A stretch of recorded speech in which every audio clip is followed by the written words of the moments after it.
Hello, guys. This is Amber with doubleacrimefiles. I just wanted to let you know about this little app called Anchor. It is the easiest way for you to jumpstart your podcast business. Once you do record your podcast, you upload it, and Anchor then automatically distributes it and gets it out there to Apple, Google, Spotify, and many, many more. You can make money from this podcast on here with no minimum listenership. Everything you need is right here in one place, on the app, on your phone, on your tablet, or on your computer. Download the free Anchor app or go to anchor.fm to get started. And I hope to see you be a co-host in one of our future podcasts. Thank you, guys.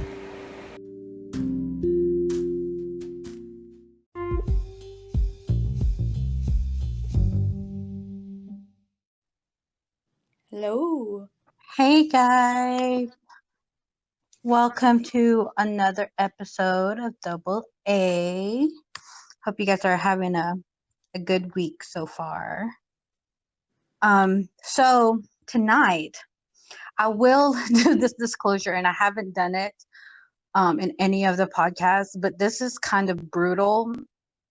Well, all the other ones were brutal too, but this one was oh my gosh, I can't even think straight.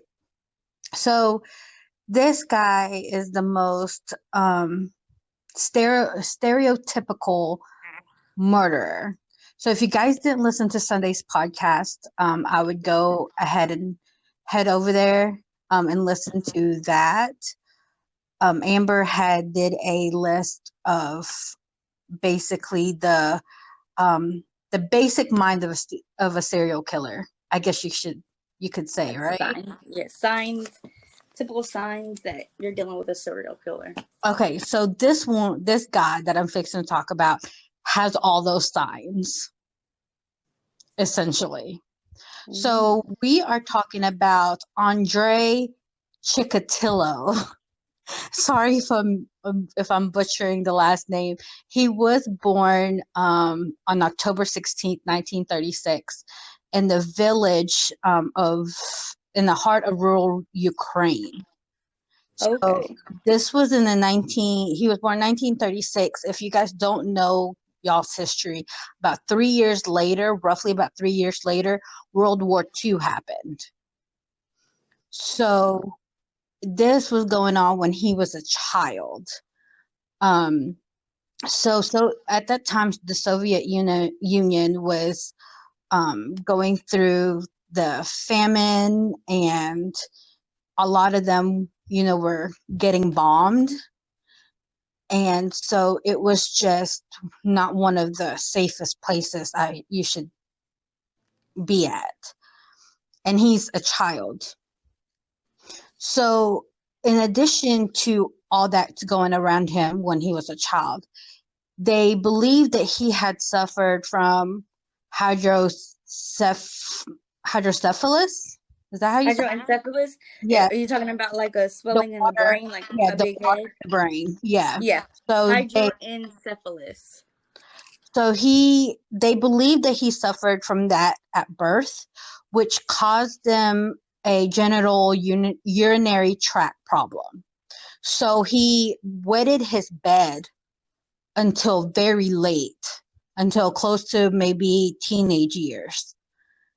And then he was unable to sustain an erection, but he was able to ejaculate. So how does that work? I'm not sure. I think it's just, I'm not sure because I don't have one. I just assume that it just comes out. Well, now I'm interesting. Should I Google like porn of people that can't get hard but can still ejaculate? I need to see this. I don't know. I'm so interested. As I mentioned, this happened around when he was a child. This happened, the World War II happened. World War II happened around when he was, a young child. So his dad actually got captured and held prisoner. and basically traded his life for information to Wow. be released. So when he got released, So he was a snitch? basically, so his family, his dad was known as one, and so that triggered bullying for Andrei Okay. because everybody thought that his dad was a coward and therefore his son is a coward. Okay. So yeah, that triggered that. So as a result of it, and as a result of him being able to hold an erection, his only sexual experience, well, I wouldn't say only, but his very first, up until his marriage, his very first sexual experience, sorry, I was gonna started say, at the age of 15. so what was this encounter? So he overpowered a girl, basically raped, Rapist. Yeah, rapist. but he ejaculated immediately during the struggle. Weird. So, I mean, he didn't technically, like, from the sound of it, he pre-ejaculated, I guess. And then I don't think he, like, fully inserted it. I mean, he came too fast to really get it inserted. So he ejaculated, he came, basically. He came during the struggle.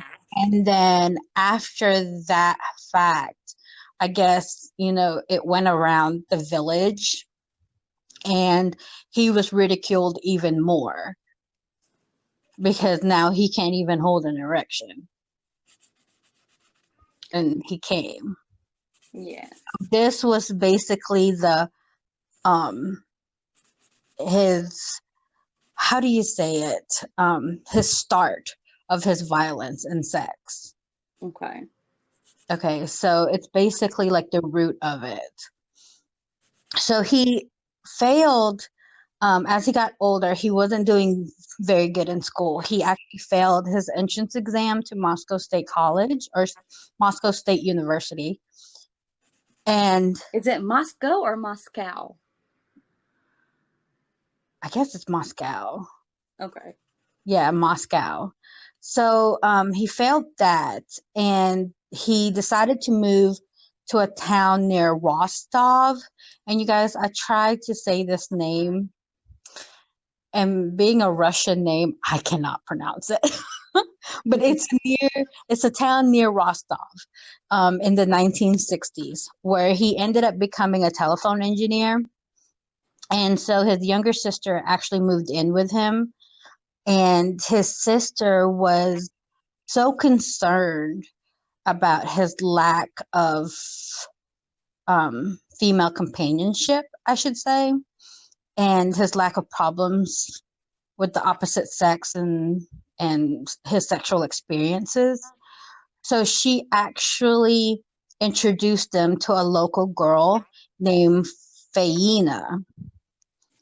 And he actually ended up marrying her 3 years later in 1963. And despite all the sexual problems and his lack of interest in regular sex, they actually ended up producing 2 children. Wow. So, in my eyes, I don't think they were actually his children. Probably not.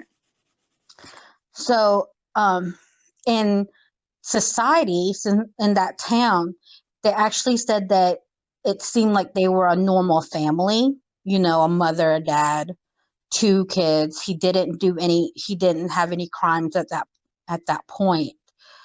But in 1971, he decided to change his career, school teacher. And this is Ooh. where coming in.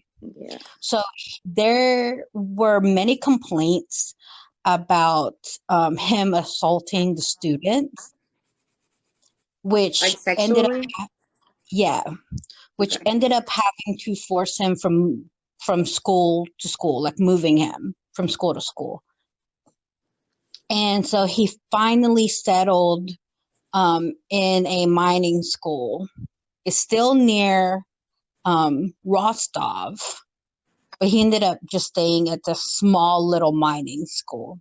I'm assuming that this is predominantly a male-based school.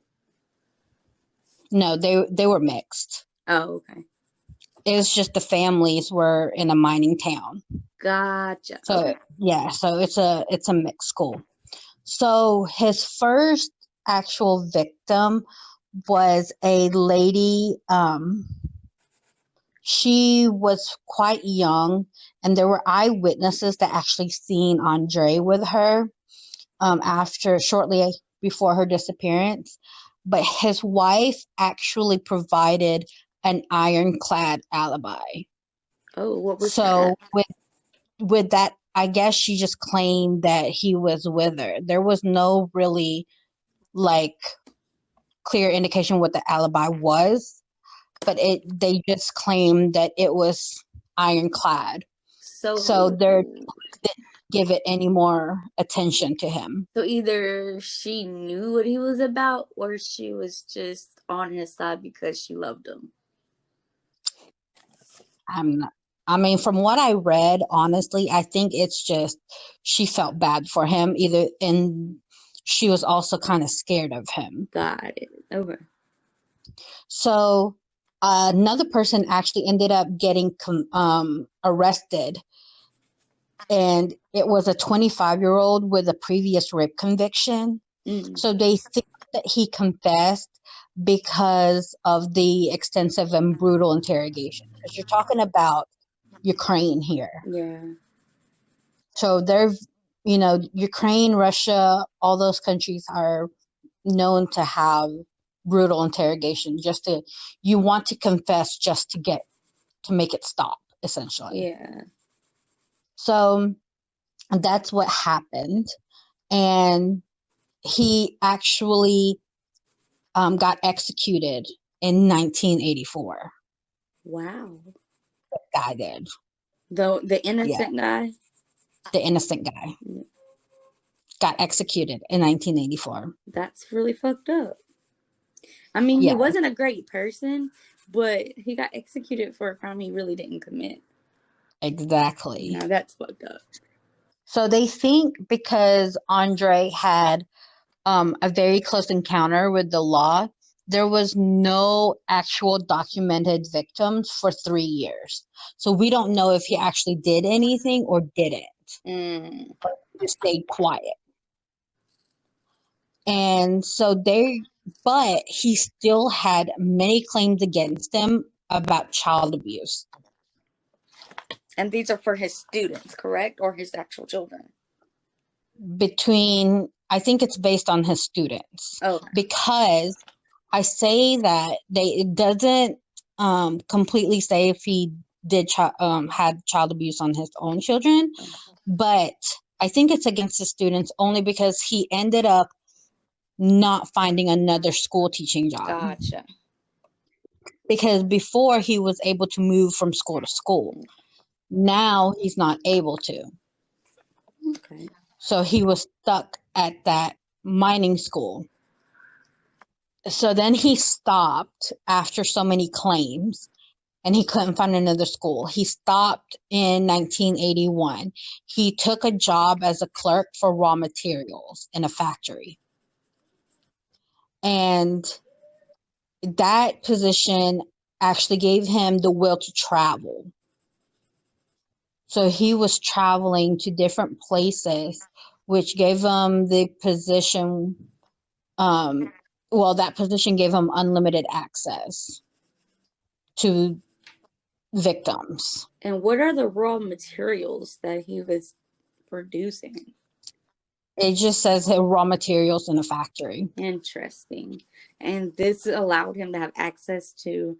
Is he like targeting? Because the position allowed him to travel to different towns and different cities and different villages to get materials. Well, so I mean, is his victimology basically targeting young women or older women or any Young, kind of women? no, it's young women and men. Okay, so we're talking about youth here.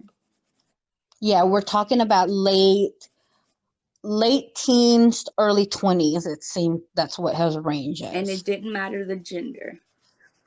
No. What about race? No. I mean, they're all from Ukraine. I mean, isn't there Black Ukraine, Mexican Ukraine?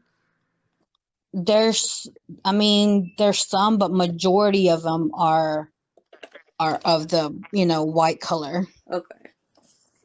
So, I mean, I know they traded some labor force from Asia, but it seems like all his victims tend to be of the white race. Okay. I guess, or of the Ukrainian descent, I should say, more properly. Okay. So his next victim actually was a 17-year-old on September 3rd, 1981. He strangled, stabbed, and gagged her with dirt and leaves to prevent her from crying out. Wow. So that brutal force actually made him get a sexual release out. Yeah. So he went off on it. But he's still not able to get hard. He's just able to get aroused. Ejaculate. Like just not arousal, come. He's just able to come. Yeah. So he began a pattern of attack, and the police later found out that most of the victims that he had were of people that were trying to run away. So what he would do is he would go to the train stations or to the bus stops of these runaways and basically talk to them, befriend them, and then lure them in. So that's what they came up with. So then he would attack them, and then he would rape them, and then use his knife to mutilate them. And in a lot of the cases, they found out that he actually ate sexual organs or removed their body parts as tips, like the tips of their noses or tongues. So he's practicing cannibalism, mutilation, rape. So this guy is really demented. Yeah. I told you he was a stereotypical, like everything that you had listed this past Sunday. This is what he is. That is crazy. He manipulated these kids, lured them. He had all these mental issues and physical issues. When he was a child, he was bullied. Yeah. So he had all the signs. All the makings right there. Basically. So he would act, in the earliest cases, they found out that the most common of his pattern was he would inflict damage in the eye area, like slashing across the sockets. And then a lot of times he would actually remove the eyeballs. And is there any reports on why that was like that? Yes. Okay. Yes, because he told the police that he had a belief that his victims kept an imprint of his face in their eyes, even after death. Wow. Wow. There is actually a lot of there's a lot of cases like that. The most known one that I know of are mainly in Asia countries. Wow. That they will do that because they think that since you're the last person they saw, that your face is basically like with them, even after death. So this is more like of a superstition. Yeah. Okay. Basically. So I'm wondering if they're feeling like these people will eventually haunt them. Probably either that or they will get caught by the police because some of them actually literally think that their picture is on their eyes. Wow. Like if you really look closely in their iris and stuff, they their physical appearance will pop up. Wow. Okay. So I know a lot of them think that way. So he ended up doing a number of killing between 1981 and 1983, up to 56 that they can confirm, but they believe over that. Wow. But 56 that they could confirm. So in 1983, a Moscow detective, he actually took the role of the main investigator, and he recognized that that there was a serial killer on the loose. This is when they were looking for Andrei, Okay. because they noticed that there was a pattern of these killings. And at first, since he changed his pattern midway, they thought that they were dealing with two separate serial killers. Later found out that it was him all along when he got captured. Wow. Yeah. So let's see here. So they found him because they got a very high-end forensic analysis by the name of, oh God, Victor Barakov. I cannot say these names. So he took the head of the forensic analysis team.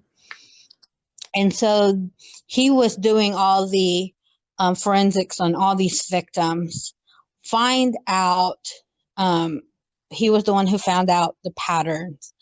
And then he basically did a psychoanalysis on the murderer. So that's how he came up with Andrei. He basically listed off everything that Andrei was before even meeting him. And was he you said he was the FBI? He was head of the forensic analysis team.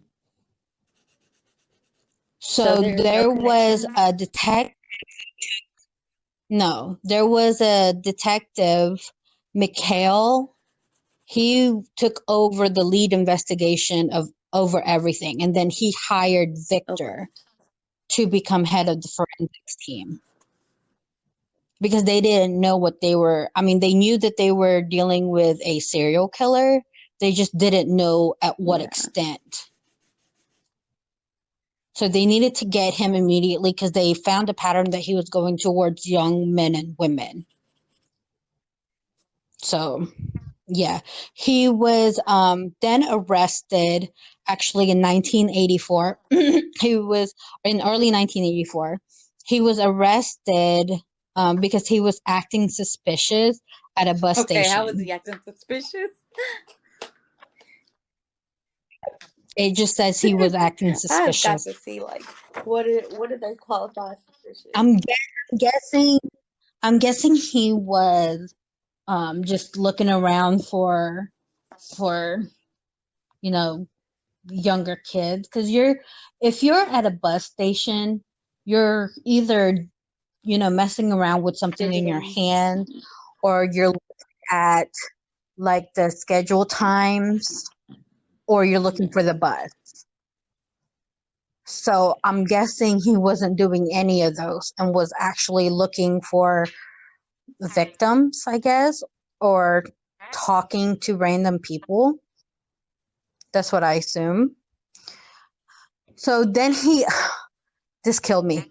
He again avoided suspicion on murder charges because his blood type did not match the suspect profile. So what did they profile? Like, how did they get? Okay.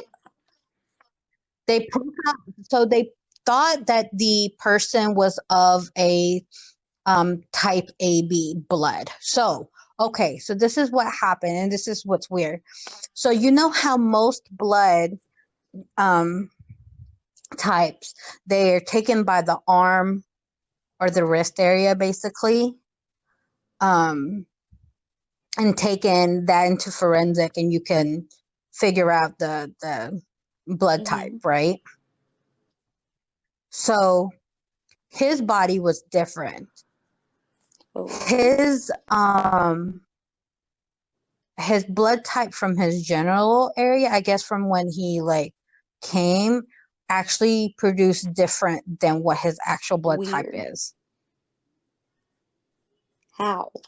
I forgot what that's called. It's actually very, very rare.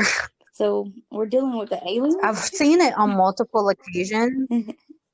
It's not really an alien. Like, there's something in his enzymes or something that's producing, I guess. I'm not, like a doctor, so I don't know.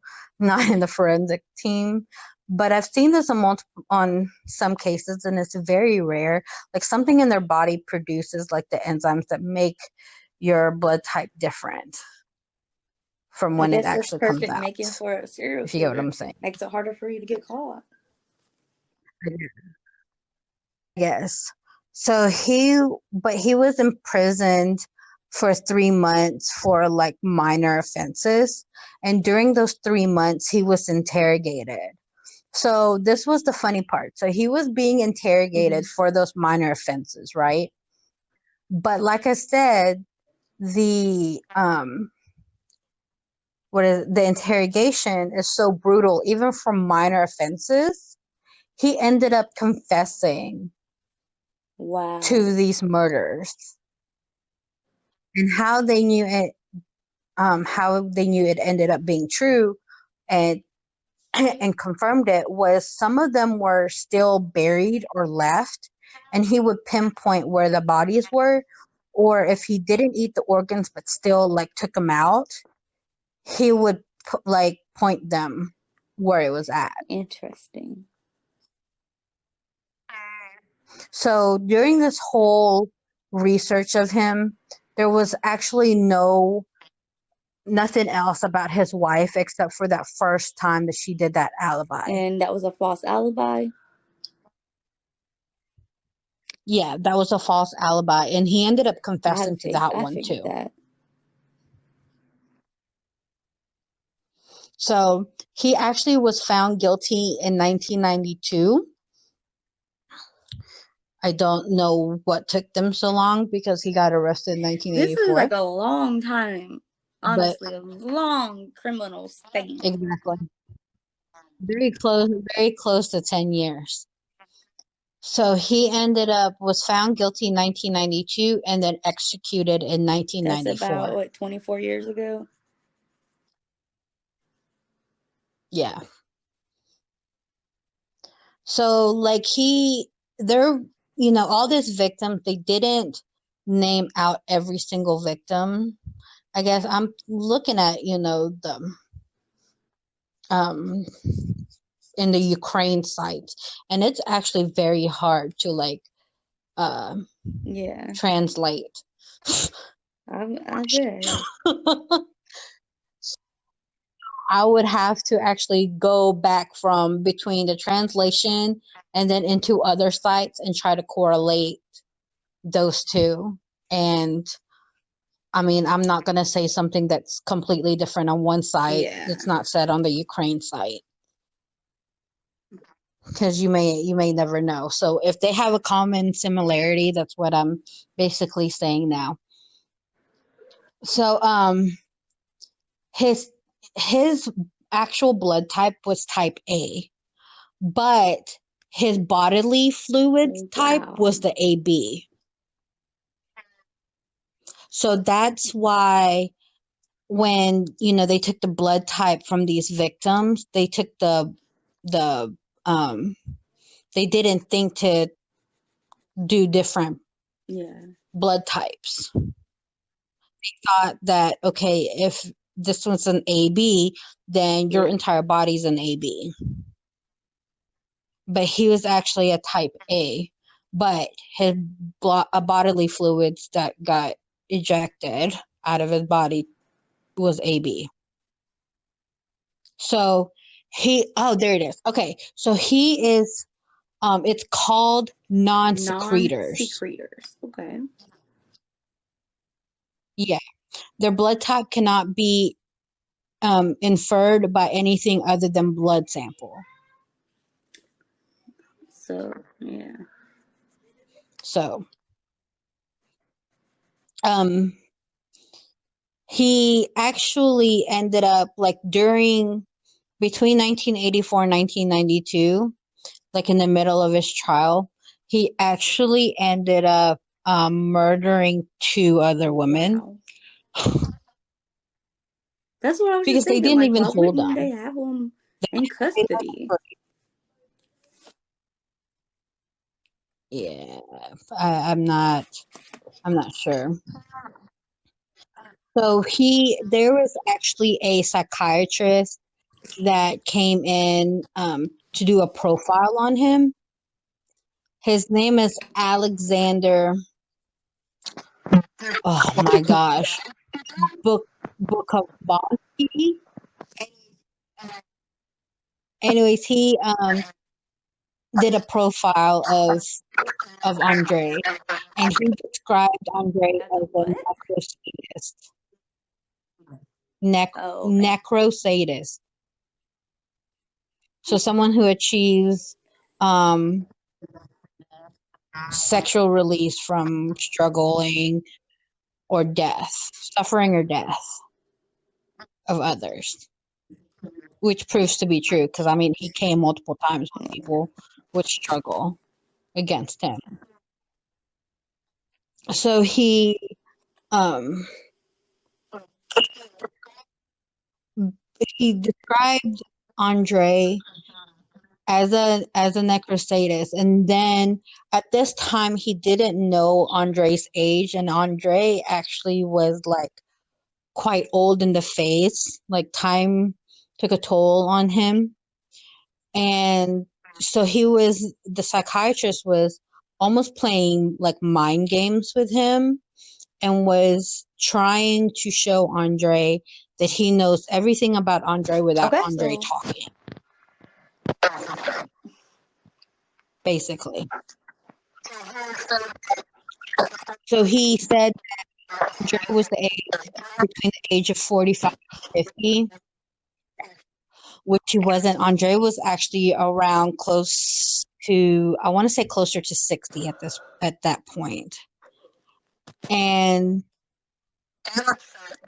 he got upset because he didn't complete the serial killer profile before Andrei got executed.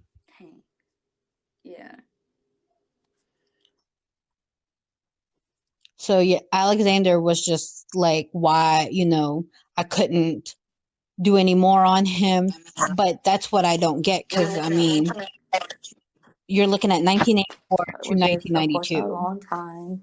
A lot of things can happen. I'm just really upset that even though they got a bad man, they got the wrong bad man. Yeah. So get 1988, he actually What? killed some more. Oh my god. That wasn't that long Yeah. ago, guys. That was like 32 years ago. So he actually stopped taking victims from the local public area, like the transport outlet. He actually started doing it You kind of out cut in out there. public. He started doing what? Started taking these victims from like the public areas, the surveillance areas, rather than the bus stops So and now train he's getting stations like he used secluded. to. Okay. Yeah. So he was taking more of a risk, and then this time he was focusing primarily on young I guess it boys. would be boys. Do you think the boys would have fought back as much as the females? I think he was not only trying to save, but it's weird because he Yeah. already got caught. Where he knew that they were doing more investigations on him, and he knew that in a matter of time they were going to find all of his victims, but ended up killing and kidnapping these people out in public, making his detection even greater. So I think at that point he just didn't care anymore. Safe That's to what say I that. that's what I believe. Yeah. So when he got arrested, like fully arrested, okay, this time he's actually held in jail. This was on November 20th, 1990. Okay. Wow. So, and this time it was actually even more unsuspicious behavior. I don't know what that could be. Um, so then Alexander, the psychiatrist, actually was able to come back even more to talk to him. But Andrei was kind of like relishing the fame, the so-called fame he was getting. And he loved the fact that this person, the psychiatrist, was so interested in him. And it actually scared Alexander to the point where he was like, I need to take a break. So Alexander didn't come back for a while. And by the time that he got ready to come back to finish up his profile of Andrei, that's when Andrei got executed. Wow. Wow. I just wanted to know, like, what grinded his gears? Like, what made him? Was it the incompetence? The reason why he couldn't get hard? He decided, well, maybe I need to force it. I just want to I don't understand what made him really feel like it was necessary. I don't know. I believe it was, like I said, the root of his problems happened when he was young. And I think it started when he tried to Yeah. rape that 15-year-old girl. Just, I just don't like it. I don't like that. But of course, who would really like that? It's just crazy. And the fact that it went on for as Exactly. long as it did, like, that was a very long time. Typically, hmm And I believe it may have happened. Like I said, there was 3 years. There was 3 years of nothing, but he could have, done more in those 3 years, just made it more silent. And then since his wife did the alibi for him for that first time, that first murder, I believe that within those 3 years, his wife would have covered up yeah. for him. And I think his wife knew what was going on. That's not what I feel. Yeah. It's just to protect her and to protect his Which may or may kids not be his kids, yeah. or her kids. Yeah, or her kids. I mean, she's gotta do anything she can to protect him. There was no listing of abuse within the home between him and the kids or Well, him and his was the wife. wife working or was she stay at home mom? So She was a probably that could stay-at-home, be the reason why, because he was actually getting the money. And if she blew the whistle, then who would take care of the family? Mm-hmm. probably. But he actually got executed, shot by a shot to the back of the head on February 14th, 1994. That was his execution.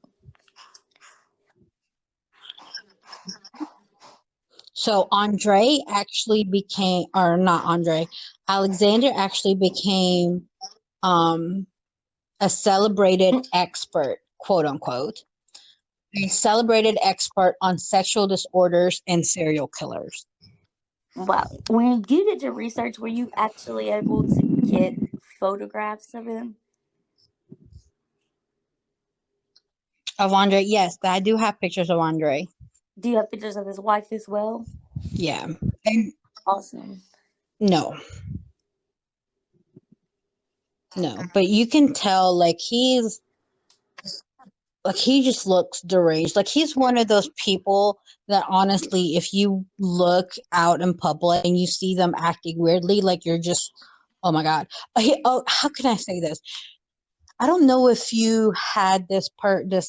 You remember back in high school, he actually got arrested for rape. That substitute teacher that we had, that everybody thought was weird. Do Turnbow. you remember him? No, not Turnbow. He was like he was kind of short and he was just really odd.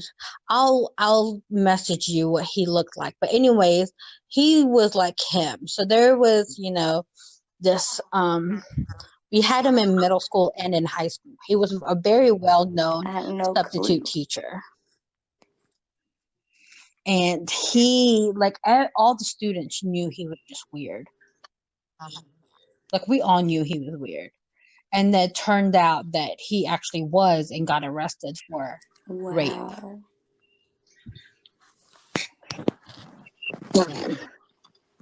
Yeah.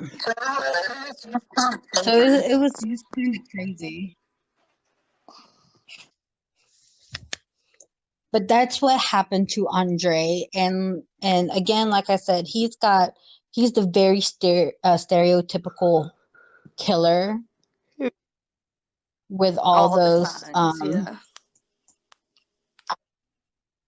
I mean, it was just. So he was called the nicknamed the Butcher of Rostov, the Red Ripper, the Rostov Ripper. Those were his three main nicknames. And his quote that he said to the judge was, "I am a mistake of nature, a mad beast."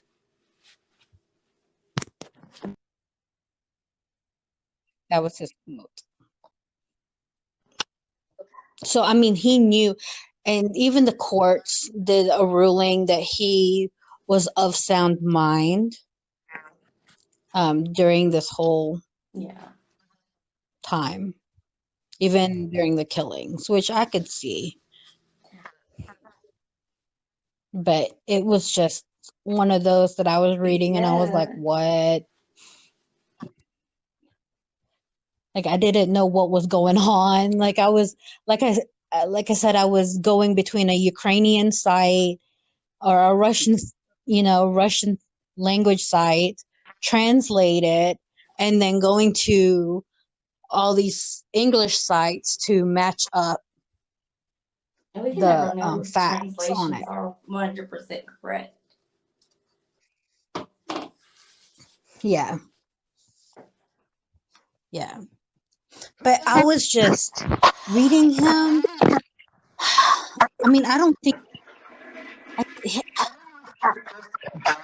I don't know if he's just bad or what.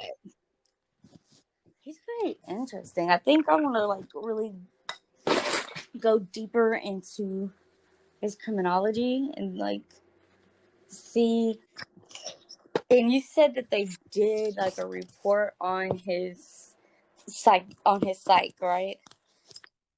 And his psych proved to Yeah. be of sound mind. But something is clearly Yep. not right.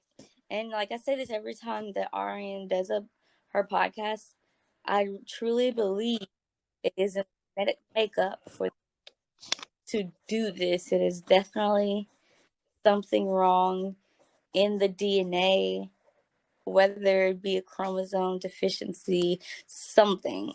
It's clearly something wrong with this person. Well, I mean, he had water. Well, They believed aside he from had that, water water in the in the brain. brain is different from actual genetic makeup. That's just a defect, an anomaly. It's just a crazy thing, being born with the hydroencephalus. That's not something that you get from a mixed chromosome. Yeah, I'm not sure, but like I said, he is part of the very rare group called Now, see, non-secretors. to go further, we would have to see how many of the non-secretor groups are murderous. if any. Like I said, there was actually quite a bit that I read. I know, I watch Yeah. Forensic Files like crazy, and there were a few times they have mentioned And that. then the hydrocephalus, see how many people that have murderous tendencies.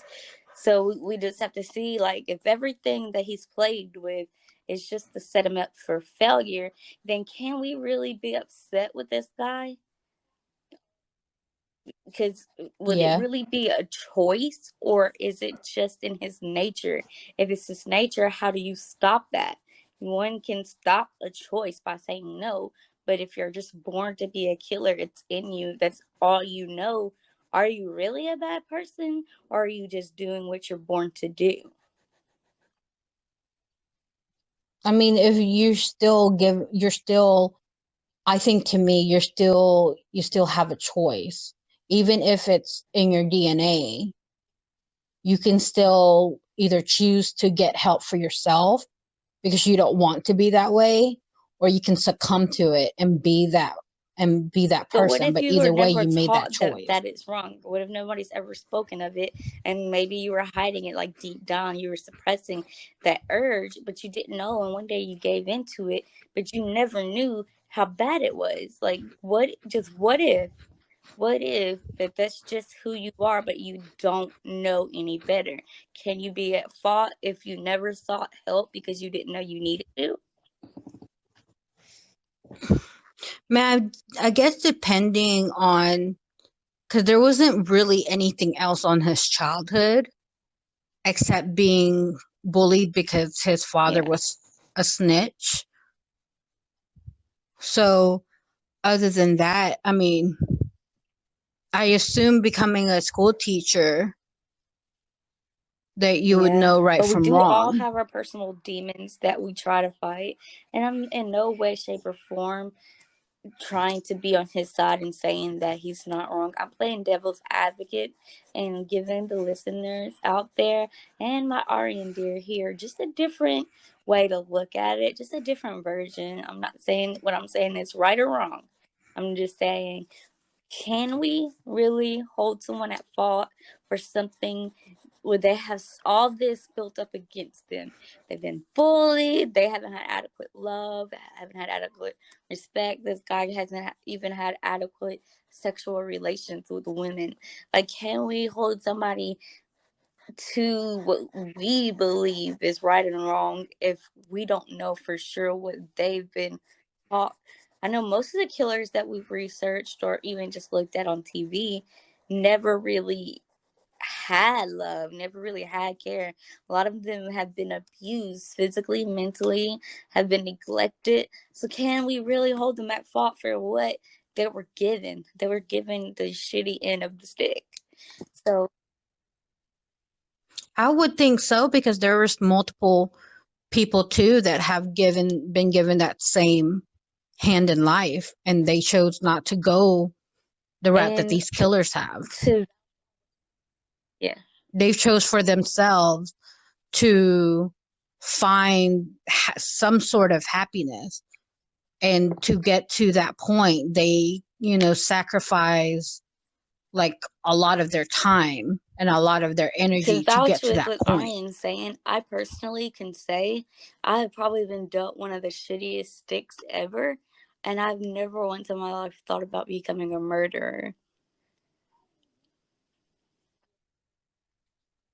I mean, it's just, and then and I mean, we're also talking about there's also another hand of, you have these high profile people that have been given wealth, family, but they Well, still and turn all of out to be that, that's killers. just like an image. That's not an actual feeling. That's just something to do, like to pass the time. But that's not, I guess, a tangible thing for them because it is what it is. But I feel like maybe if they actually grew up with that kind of love and stuff, it would be more meaningful than just having it handed to you and you just save face and smile and look pretty.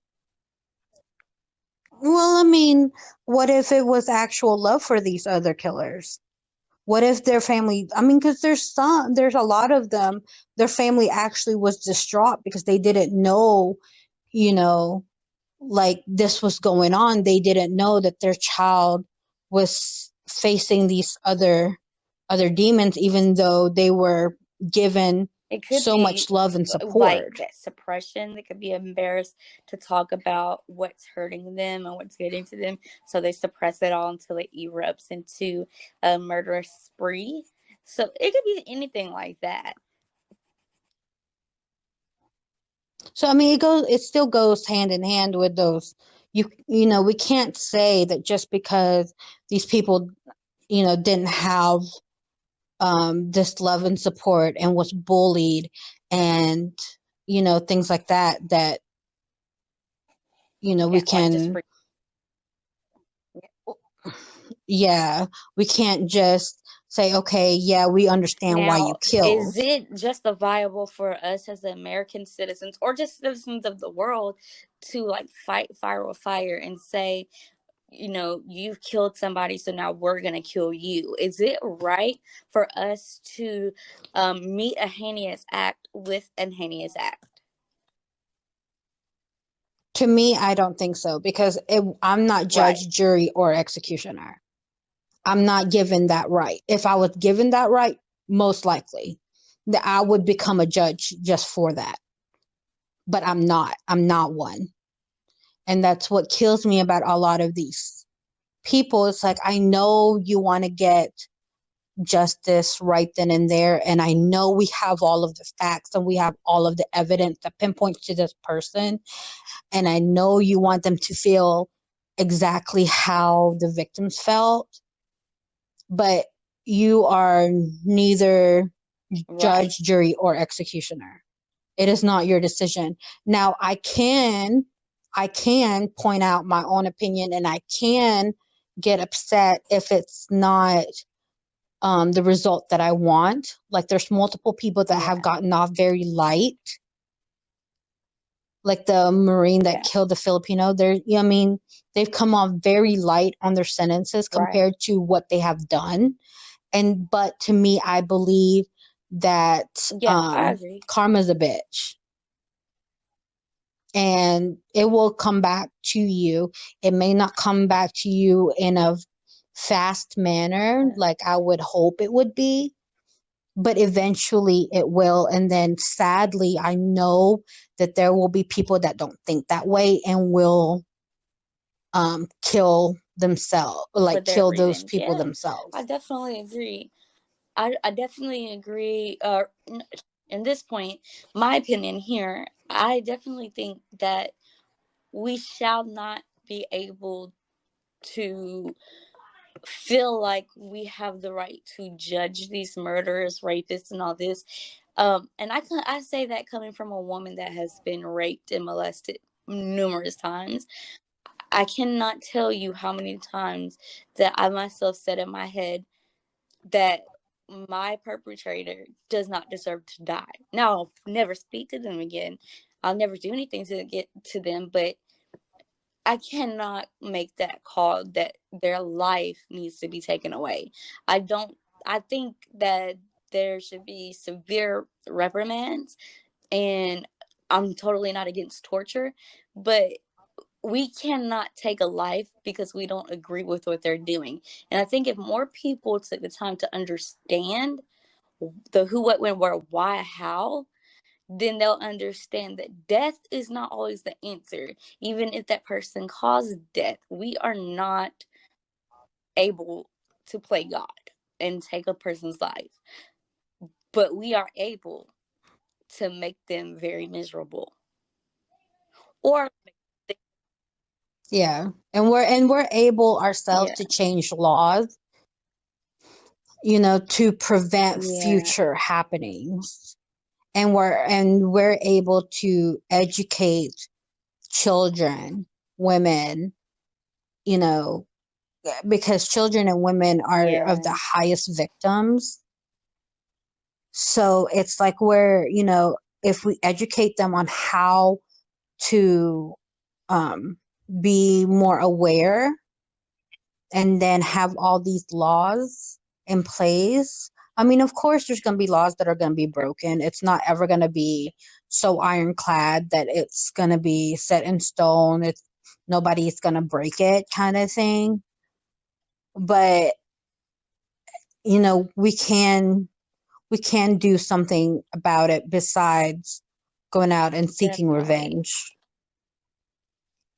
And I mean, there's different types of revenge. There really are. You don't have to go out and kill, and we're not telling you guys to go out and do these stuff illegally. There are actual legal avenues that you can take to seek revenge. Like, you can make sure this person never sees Yep. the light of day. You can make sure that they never speak to any family members. You can, you know, make sure that they just have the most miserable time in isolation if you wanted to. But there are legal ways. It's just I don't believe that where we have the right to say, you know, that we're going to kill this person. We're going to get a gun or a knife and kill this person because they killed At someone all. else. Because then you're no better And how than that can we person that have, killed. how can we go around saying we want the world to be a better place if we are not taking the steps to make the world a better place? We first have to look within ourselves, be better within ourselves before the world can in turn become a better place. So we have to start somewhere. So eye for eye should not be a thing that we do. We should always, always uphold good standards in any situation and understand that we cannot let our emotions run us. Exactly. We have to think level-headedly because that, believe it or not, that's the most Yeah. powerful weapon that you can yield is you just thinking calmly and Right. And a lot of not these just off the whim. criminals that do approach the death penalty welcome it because they know it's their release. But if you don't give them the death penalty, but you let them spend the rest of their lives learning and Suffer. torture, and not really torture as in I'm gonna like get you with a hot rod, but drill it into them to make them understand what they did was wrong. Make them, there's a better way to do it. Not everybody needs to die. Sometimes living, Because then you're just giving them and the easy sometimes way out, in living my opinion. is the worst. No, living with your own demons. Mm-hmm. Yep, exactly. So, guys, that is tonight's podcast. If you guys have any questions or if you guys have your own viewpoints or opinions on this case or anything that we talked about, let us know in any of our social media or email us, and especially email us if you guys have anybody you guys want us to look into. Definitely let us know. We're always up for researching different cases. And then Thursday, again, I don't have a teaser for you guys for Amber's, but she will be back on Thursday with another probable piss you off Most kind of likely. case. So we will see you guys back All right, here guys. on Double A Thursday. signing out.